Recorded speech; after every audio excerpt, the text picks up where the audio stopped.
महाशिवरात्रि पर हमारी कथा हुई बागेश्वर धाम में, और महाराज वहां जब कथा हुई तो मैं एक दिन सुबह मंगला आरती दर्शन करने गया बालाजी के, हनुमान जी के।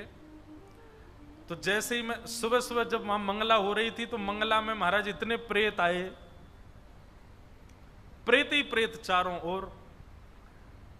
अब जैसे ही मैं मंगला करके परिक्रमा करने के लिए हनुमान जी की बाहर निकला, वो प्रेत सब बांध, उनको एक बैरिकेटिंग में रखा हुआ था, सब बैरिकेड्स में थे। एक प्रेतनी न जाने कहां से कूद के अंदर आ गई जहां मैं घूम रहा था, और उसने मेरे पैर ही पकड़े सीधे, और पैर पकड़ करके बोले मुझे मुक्ति चाहिए। अरे मैंने की कथा में आजा, मुक्ति मिल जाएगी, मुझे मुक्ति चाहिए, वो मुक्ति चाहिए। इतना कस के पकड़ा, 4 लोग खींचे मुझे, तब जाकर के उसने पाम छोड़ा। पाम मेरा अंगूठा वो मुख में बस उसको खाने ही वाली थी, इतने तो पांव बच गए मेरे। मैंने कहा मेरे साथ इतने लोग, इसने मुझको ही क्यों पकड़ा, मेरा ही पाम क्यों पकड़ा। तब बात समझ में आई कि हम भागवत के वक्ता बन के कथा सुना रहे हैं ना। प्रेतों को भी पता होता है कि हमारी मुक्ति कहां से होने वाली है। प्रेतों को ये कोई हम अपनी महिमा नहीं गा रहे, कहीं पता चले आप अपने घर के प्रेत जिनमें आ रहे हो उनको फोन कर दो, आ जाओ पंढरपुर। भाई ये सब काम नहीं है हमारे, ये भागवत जी की महिमा है और इसके व्यास मंच पर बैठने की महिमा है। ये ब्राह्मण देवता जो यहां बैठ करके पाठ कर रहे हैं, इनकी महिमा जानिए। भागवत जी सामान्य नहीं है, साधारण नहीं है भागवत जी। प्रेत व्यक्ति क्यों बनता है? अपने 100 वर्ष की आयु में गलत कार्य करने की वजह से बनता है।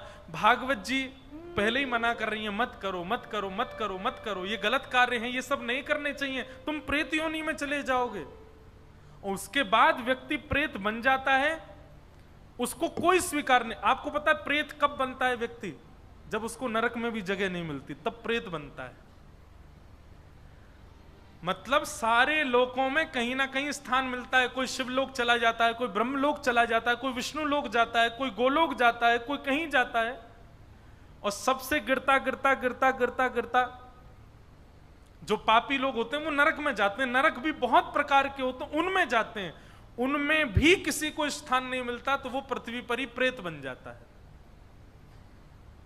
सोचो, उस प्रेत को मुक्ति प्रदान करती हैं भागवत जी। उस प्रेत को जिसके लिए सबने द्वार बंद कर दिए, उसको केवल भागवत जी की सप्ताह कथा, 7 दिन बहुत दूर की बात है। पहले दिन व्यास मंच पर बैठ करके व्यास जी और 5 ब्राह्मण बैठ करके सस्वर भागवत जी का पाठ करते हैं, और व्यास जी जैसे ही भागवत का श्लोक गाते हैं, वो प्रेत कहीं भी होगी वहीं से मुक्त होकर के भगवत धाम चली जाती है। ऐसी भागवत जी की महिमा है, साधारण नहीं है भागवत की कथा। आजकल भागवत की कथा को कोई भी गा देता है, कोई भी बोल रहा है, कुछ भी बोल रहा है भागवत के मंच से।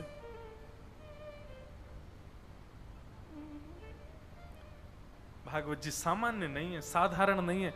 भक्ति प्रदान करती हैं, प्रेम प्रदान करती हैं, ज्ञान प्रदान करती हैं, वैराग्य प्रदान करती हैं, और सब छोड़ो मुक्ति प्रदान करती हैं भागवत जी।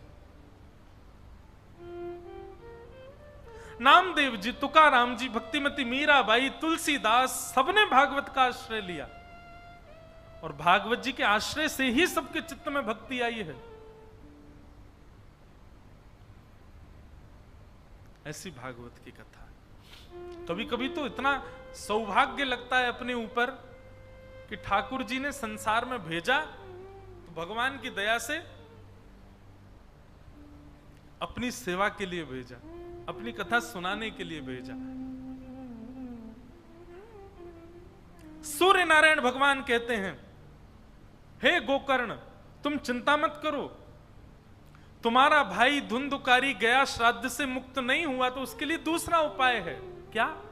श्रीमद् भागवतान मुक्ति सप्ताहम वाचनं कुरु इति सूर्यवच सर्वे धर्म रूपम तो विश्रुतम। सूर्य नारायण कहते हैं भागवत की कथा करो। तब गोकर्ण जी महाराज ने भागवत की कथा की, और उस भागवत की कथा में एक ग्रंथि थी, उसके सप्त ग्रंथियां 7 दिन में फट गईं, और उसी में विराजमान धुंधुकारी प्रेत, जो कि महाप्रेत बन चुका था, वही दिव्य स्वरूप धारण करके बाहर आ गया और विमान में बैठ करके व्यास मंच को प्रणाम करता हुआ भगवत धाम को प्रस्थान कर गया। गोकर्ण जी महाराज ने विष्णु दूतों से पूछा, कथा तो इतने सारे लोगों ने सुनी, मुक्ति केवल एक की क्यों हुई? सबकी मुक्ति हो जानी चाहिए। विष्णु दूतों ने बहुत सुंदर उत्तर दिया कि श्रवणस्य विभेदेन फल भेदोत्र संस्थितः, श्रवणं तु कृतं सर्वैः न तथा मननम कृतम। बहुत अच्छी बात। बोले श्रवण में भेद आया है, मतलब बोले जितने लोग कथा में बैठे हैं केवल सुन रहे हैं, सुनी हुई बात को मनन नहीं कर रहे। व्यास जी ने कथा में कहा कि किसी से ईर्ष्या नहीं करनी चाहिए। व्यक्ति सामने बैठ के सुन रहा है, सर भी ला रहा है, सही कह रहे हैं, ईर्ष्या नहीं करनी चाहिए। आधा घंटा बाद ही कुछ ऐसा हो गया, उसको देख करके तुरंत उसके प्रति ईर्ष्या भाव आ गया। ठाकुर जी बड़े पता कैसे हैं, इंस्टेंट टीचर हैं हमारे ठाकुर जी। जैसे ही आप कोई अच्छी बात सुनते हो और अच्छी बात सुनकर के आप सिरे लाते हो कि हाँ मैं इसको जीवन में उतारूंगा, ठाकुर जी उसी दिन परीक्षा ले लेते हैं, दिखा बेटा कैसे उतार रहा है।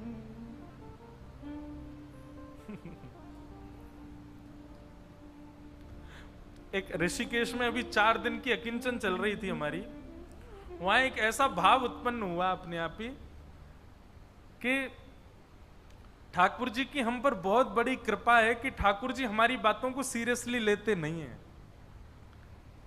हे नाथ, मैं आज के बाद ऐसा नहीं करूंगा, मैं आज के बाद बहुत पवित्र जीवन जीऊंगा, मैं आज के बाद कभी पत्नी पर क्रोध नहीं करूंगा, मैं आज के बाद कभी 2 नंबर का काम नहीं करूंगा, मैं आज के बाद कभी भी दूषित प्रकार से धन कमाने की इच्छा नहीं रखूंगा, अपनी कामनाओं पर, अपनी वासनाओं पर मैं अब आज के बाद मैं थोड़ा लगाम लगाऊंगा। ठाकुर जी कहते हैं बोल मत ज्यादा, चल अपना काम कर, निकल चल यहां से। ठाकुर जी हमको सीरियसली लेते नहीं है, क्योंकि ठाकुर जी जानते हैं केवल बड़ बोल रहा है। एक परीक्षा यदि मैंने ले ली ना, तुरंत खत्म हो जाना है इसका सब कुछ। नहीं तो आप करके देख लो, कल सुबह जाइएगा पंडरीनाथ भगवान का दर्शन करके और अपने किसी अवगुण को वहीं त्यागने का संकल्प लेके आना। अपना अवगुण सब जानते हैं कि मेरे अंदर अवगुण क्या है, और ये छोटे मोटे अवगुण नहीं।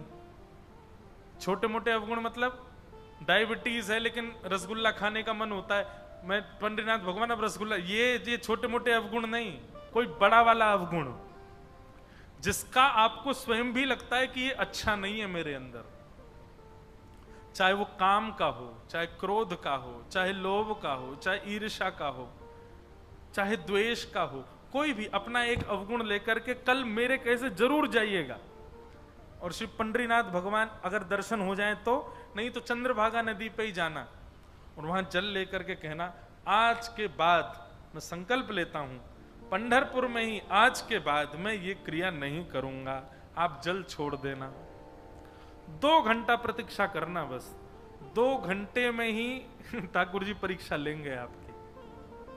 ऐसी सिचुएशन प्रकट करेंगे कि आप जिस नियम को तोड़ने का संकल्प देकर के आए हो वही नियम लागू हो, ऐसी कोई सिचुएशन होगी। फिर देखना आप नहीं बचा पाओगे स्वयं को। अच्छा, दोनों अच्छी बात है, बच जाओ तो आपका अच्छा, और नहीं बच पाओ तो यह बात भी प्रमाणित हो जाएगी कि भाई हम कितने पानी में हैं।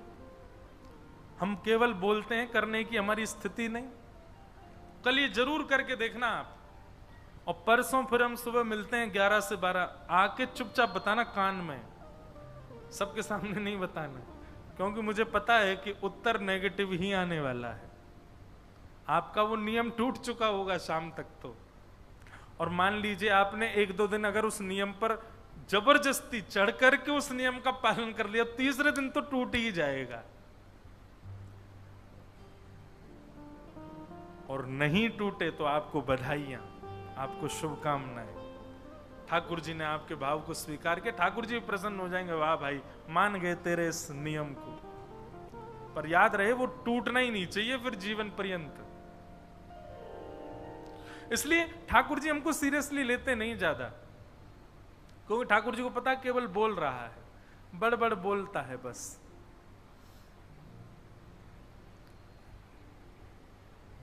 विष्णु दूतों ने कहा सबकी मुक्ति इसलिए नहीं हुई क्योंकि सबने केवल कथा को सुना है, उतारा नहीं है जीवन में।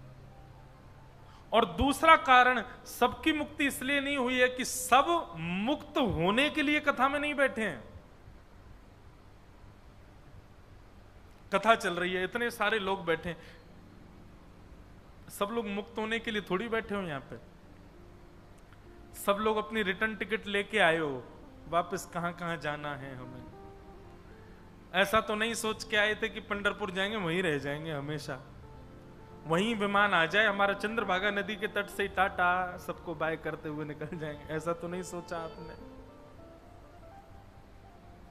और कहीं ऐसा हो भी गया, विमान आ गया, तो आप सब मेरे पीछे पड़ जाओ, व्यास जी इसलिए तो नहीं बुलाया था आपको, यहीं से ही विमान में बैठा तो हम तो कथा सुनने आए थे, कुछ दिन और संसार में रह के क्रियाकलाप करने।